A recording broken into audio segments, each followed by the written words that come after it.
भैरव हवेली को शमशान बना चुका था और बाबा साहेब उसके इस काम पर उसे शाबाशी देकर हवेली की बर्बादी पर खुशी मना रहे थे।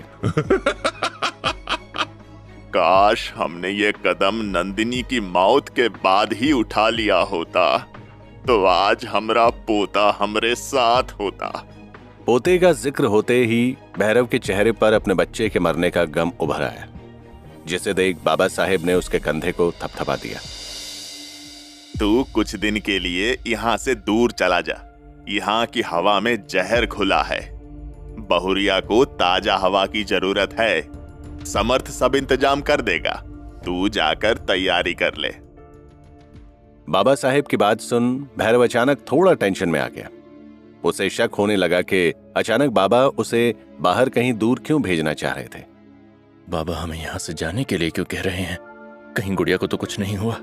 भैरव की ऐसी खामोशी को देखते हुए बाबा साहेब की भौहें तन गईं। का सोच रहा है? अरे वो शहर में का कहत हैं? हाँ, हनीमून। हाँ, वो ही बहुरिया के साथ कुछ दिन के लिए हनीमून पर चला जा। बाबा साहेब के मुंह से हनीमून शब्द सुन भैरव को कुछ समझ नहीं आया, लेकिन उसमें इतनी हिम्मत भी नहीं थी कि वो बाबा से पलटकर इसका मतलब पूछ ले। वो चुपचाप वहां से चला गया। भैरव जैसे ही कमरे के अंदर आया, यति उसे देखकर खुशी से खिल उठी।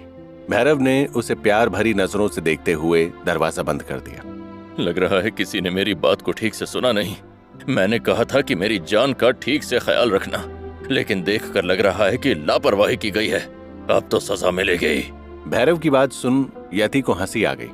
वो खुद पर कंट्रोल करके गहरी सांस लेकर कहने लगी, हम कोई आपके गुलाम नहीं है भैरव नारायण चौहान, जो आपके हुक्म को माने। हम इस हवेली की छोटी ठकुराइन हैं, इसलिए जो हम चाहेंगे वही होगा। यति कह ही रही थी कि अचानक भैरव उसके करीब आ गया और उसके होठों पर होंठ रख दिए। यति एकदम से जम गई, लेकिन फिर मुस्कुराकर उसने अगले ही पल अपनी आंखें बंद कर लीं। ओह, तो कोई शर्मा रहा है? भूल गई जंगल में कैसे मुझसे लिपट कर मुझ पर फिदा हो रही थी तुम? ये सुनते ही यति झेंप गई। उसे उस रात की बात फिर से याद आ गई। उसका चेहरा शर्म से लाल पड़ने लगा। वो भैरव की शरारती आंखों से बचने की कोशिश करते हुए उसे झूठा गुस्सा दिखाने लगी। झूठ झूठ, मैंने ऐसा कभी नहीं किया, तुम झूठ बोल रहे हो। तुम्हें पता है मैं कभी झूठ नहीं बोलता। क्या सच में तुम झूठ नहीं बोलते? खाओ मेरी कसम। ये सुनते ही भैरव आंखें चुराते हुए इधर उधर देखने लगा। यति को उस पर हंसी आने लगी। कुछ पल के लिए कमरे में अजीब सा सन्नाटा छा गया। यति ने ही उस सन्नाटे को तोड़ते हुए अचानक चिल्लाना शुरू कर दिया। ओह, मुझे दर्द हो रहा है। कहाँ दर्द हो रहा है? बताओ गुड़िया, कहाँ दर्द है? यति ने अचानक उसके गले में बाहें डाल दी और फिर हंसते हुए कहने लगी, देखो यहाँ मेरे दिल में। भैरव चिढ़कर नाक फुलाते हुए उसे देखने लगा। अभी तक उसकी धड़कनें तेज थी। बहुत शरारती हो गई हो तुम। भैरव के बच्चों की तरह मुंह बनाने पर यति ने उसके गालों को चूम लिया। तुम्हारी उदासी को दूर करने के लिए बाबा ने कुछ सोचा है। अच्छा, क्या सोचा है? बस इतना समझ लो कि अब से कुछ दिन तक तुम्हें बस मेरी शक्ल नजर आएगी। बताओ, तैयार हो मुझे झेलने के लिए? यति हैरानी से भैरव की शक्ल देख रही थी। उसे समझ नहीं आ रहा था कि भैरव क्या बोल रहा है। तभी भैरव ने उसे गले से लगा लिया। हम कुछ दिनों के लिए यहाँ से बाहर जा रहे हैं। बाबा का हुक्म है कि तुम्हें इस माहौल से कुछ दिन दूर रखूं। ये तो बाबा ने बहुत अच्छा सोचा है। लेकिन मुझे उनकी एक बात समझ नहीं आई। वो कुछ हनीमून जैसा शब्द दोहरा रहे थे। कह रहे थे कि शहरों में रिवाज है ना हनीमून के लिए। बाबा हमें भी वहीं भेज रहे हैं। घूमना तो ठीक है, लेकिन ये हनीमून क्या होता है मुझे समझ नहीं आया। ये सुन यति खुद पर काबू नहीं रख सकी और पागलों की तरह जोर जोर से हंसने लगी। भैरव को कुछ समझ नहीं आया कि उसे किस बात पर इतनी हंसी आ रही थी। वो बेचारगी से उसे देखते हुए उसके चुप होने का इंतजार करने लगा। अब तुम मुझे बताओगी कि हनीमून का मतलब क्या होता है? नहीं, बिल्कुल नहीं। तुम ऐसा क्यों नहीं करते कि खुद बाबा से ही पूछ लो? वही तो चाहते हैं ना कि हम हनीमून पर जाएं। मुझे तुम्हारे इरादे नेक नहीं लग रहे। कहीं तुम बाबा से मुझे पिटवाना तो नहीं चाहती? यति ने जैसे तैसे अपनी हंसी पर काबू किया और भैरव के गाल खींचते हुए कहने लगी, नहीं मेरे भोले पति, मैं तो बस चाहती हूँ कि तुम और मैं जल्दी से हनीमून पर चलें। लेकिन तुमने मुझे हनीमून का मतलब नहीं बताया। वो मैं तुम्हें अपने हनीमून पर ही समझा दूंगी। लेकिन तभी अचानक यति के मन में कुछ खटका और देखते ही देखते उसका दिल बेचैन हो उठा।